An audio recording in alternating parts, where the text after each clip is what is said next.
Hello guys and welcome back to my channel. It's your girl Vera here as always and as usual.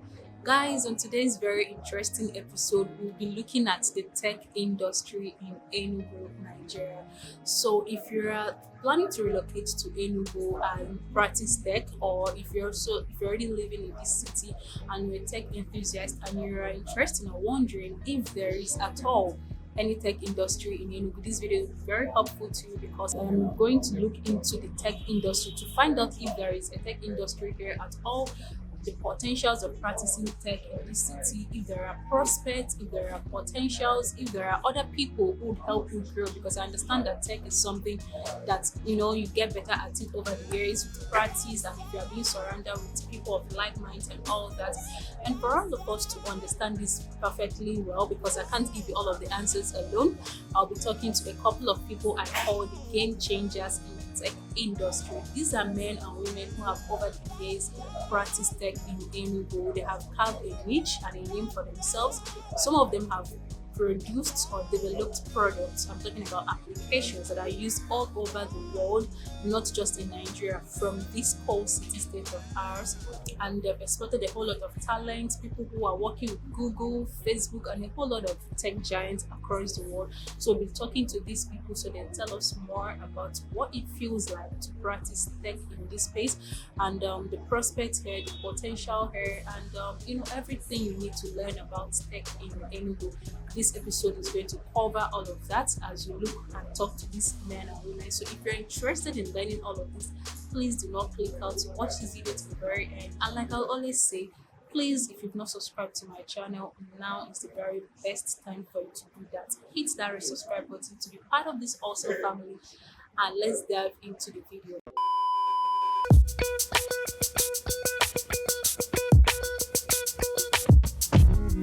I'm Chuks Edeoga. I'm the CEO of Dream. My name is Adamma Otuonye.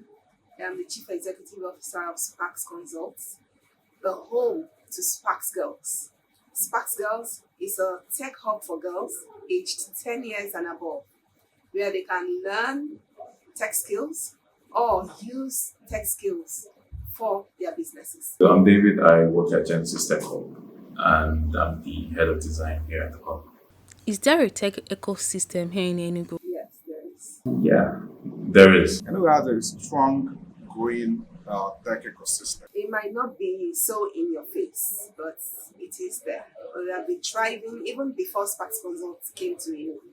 They've been thriving. It's a thriving community. Presently, if I should compare Enugu in 2007, 2008 when we started, and now, I think we have done more than a 5,000% leap. There's a demand for tech, resources within the system, and then there are people that are stepping up to fill in those needs. Can one who is interested in becoming a tech practitioner train to become a tech expert here in Enugu without necessarily having to travel outside of Enugu or depending solely online to gather such skills? Is that possible here?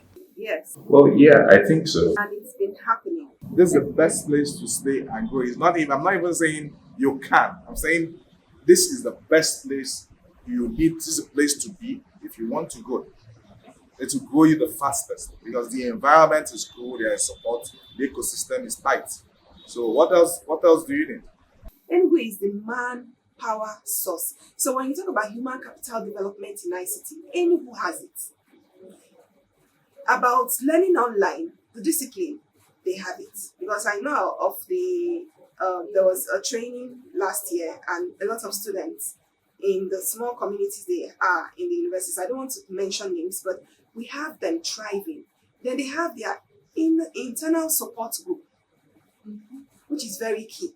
You can't do tech without a support group and strive, because learning is different from meeting the challenge and tackling it. So when you develop a program, you run it, there might be a challenge. How do you resolve it? Yes, you can run search on Google, but sometimes you don't have that particular resolution to that problem. So when you ask, somebody definitely has gone through it. We have so many communities. People will give you a platform, and once you get on that platform, depending on how intentional you are, that will determine how far you go. Does Enugu offer any special advantage to tech practitioners? Yes. Yeah, beer is cheap. The environment of Enugu provides also the best environment for one raising a kid that is tech savvy. I give you an example. Inspiration comes to a mind that is relaxed. That's true. Yes. So if you really want to actually be have inspiration, you shouldn't go to a place where your mind won't relax, the place that is noisy, the place that's always like stressful. And always has a relaxed, even the atmosphere, the ambience of the city also improves what you think and what you can, how you can perform. I can remember those days when we actually started writing games and other stuff. When they see your skills, you have written the game, they will say, you are good. Why don't you go to Lagos? You need to be in Lagos to do this. You do this, you need to do that. But I always tell them that I can be anywhere and also perform. And we have been in Enugu and we have also been performing. And that's what I keep telling people. The most important part is you need to be where your spirit will actually be at peace to create. And Enugu offers that opportunity. I talked about the community. Everyone is willing to share their knowledge. Most times free of any cost to you. Then the networks, because people from other space now know that when you come to Enugu to source for people skilled in tech, you will definitely get them. So it's not about going to Lagos. They come here and poach. They don't hide it anymore. Okay. That's quite interesting. Are there job prospects in Enugu for tech practitioners? I'm talking about remote and on-site jobs. Are there jobs like that? Yes, and let's say 70% yes, 30% no. So 10% no, judges from the fact that right now, no, it's a civil service state. But what's happening now is that you're seeing a boom in other industries. So, and those other industries are heavily reliant on tech. But besides that, you have, pop-up stores that won't have websites, so simple things like websites, and also people are getting engaged in those kind of activities. And that provides some sort of market for people getting into tech to leverage on. And let's not also downplay the upcoming remote job roles. That is now, especially during and after COVID, many people now see that you don't need to actually be in the office to deliver. That's true. So there are more remote job roles available.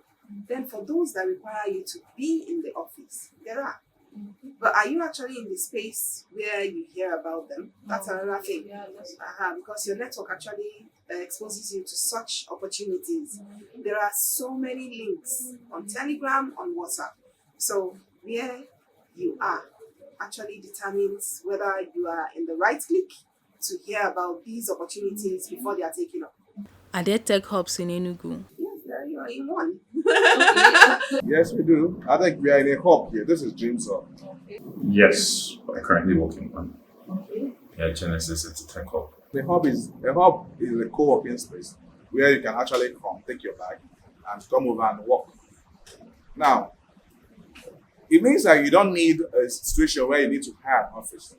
You don't need to buy electricity bill. You don't pay electricity bills. You are also buying fuel to charge for a generator. You are not buying furniture. It is flexible. What is training now is what we call digital nomads, where I can decide to work. Tomorrow I work in Abuja, and I travel to Abuja and work from Abuja. Tomorrow I travel to maybe Lagos and work there. So it doesn't matter where I am, and that is the facility we are providing in such a way that one thing that is good for the hub is that the co-working space is that assuming that I have an idea that I'm fleshing out. If you say you need to rent a space, get the furniture and all those stuff, the bill to do that becomes hard. Remember, every resources I have should be plugged into building the application I want to sell. So a hub provides that space so that you can actually be able to work from the space, pay a little token and be able to work, so that you can plug all your resources into developing your application, your app, or your software, or anything you want to do. than spending the money on rent, on electricity, on generator, on all those materials that require you to start up any company. So that when you grow, you can go out and grow and hire those things as you grow. Also, in a hub, you meet life minds. You meet people who are, if you're a developer, you meet other developers. If you're an entrepreneur, you meet other entrepreneurs. So you have the ability to network. That ability to network also increases your knowledge base, increases your capacity to deliver. You also know who and who needs what you have, and who can give you what you need. So that networking is so important. It's something every entrepreneur needs. And that is one of the things Hub do. Are there exports of tech from your space? Export, I mean, are there people who were here or who trained here who now work with bigger tech giants such as Google, Facebook, and similar things? Have there been such exports? Also, have there been any product developed by you or by your people here that are being used globally or all over Nigeria that is just solving a problem? And There are so much exports from Enugu. I think if I should start mentioning names I won't finish this interview. There are so much export. You can take my word for it. There is no big big company in Lagos that you can mention, and there won't be somebody from any technical system that is working there. For products, well, we do have this guy, source code. He did what's the name of that app? Migrate, I think he did migrate.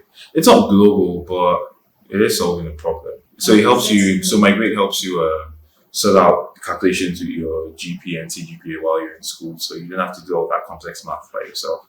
There's someone at Microsoft too. So so we do have that sort of export. what are the challenges of practicing tech in Enugu? What are what are the challenges? Serious. You can have your back.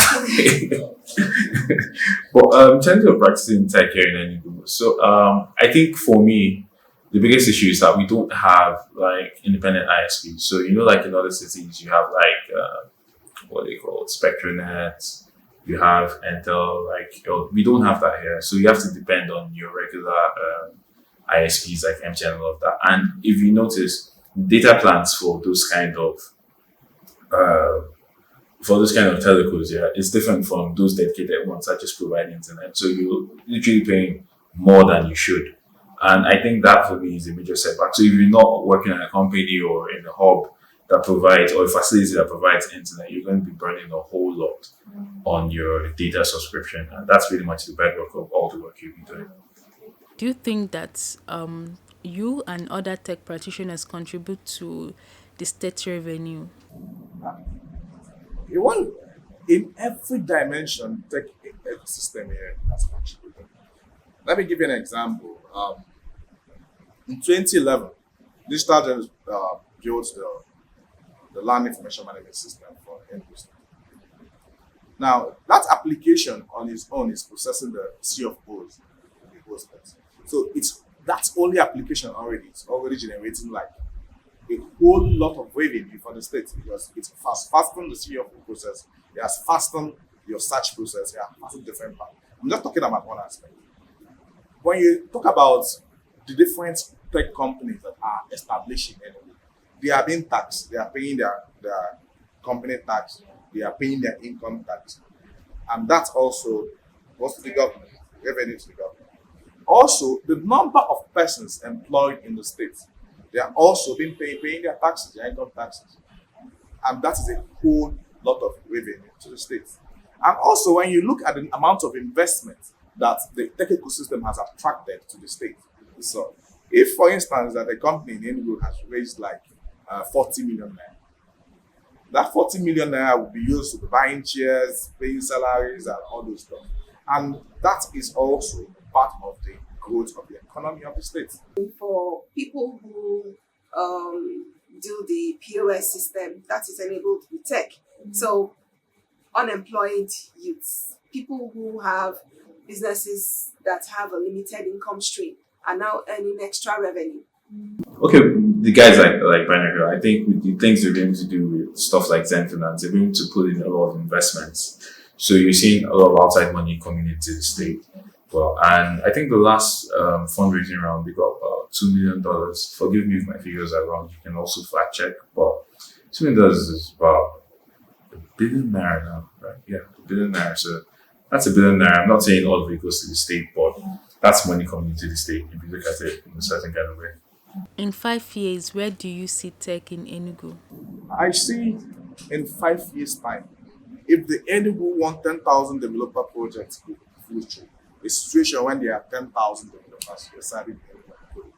And that's what it means is that Enugu will leapfrog in the IT process.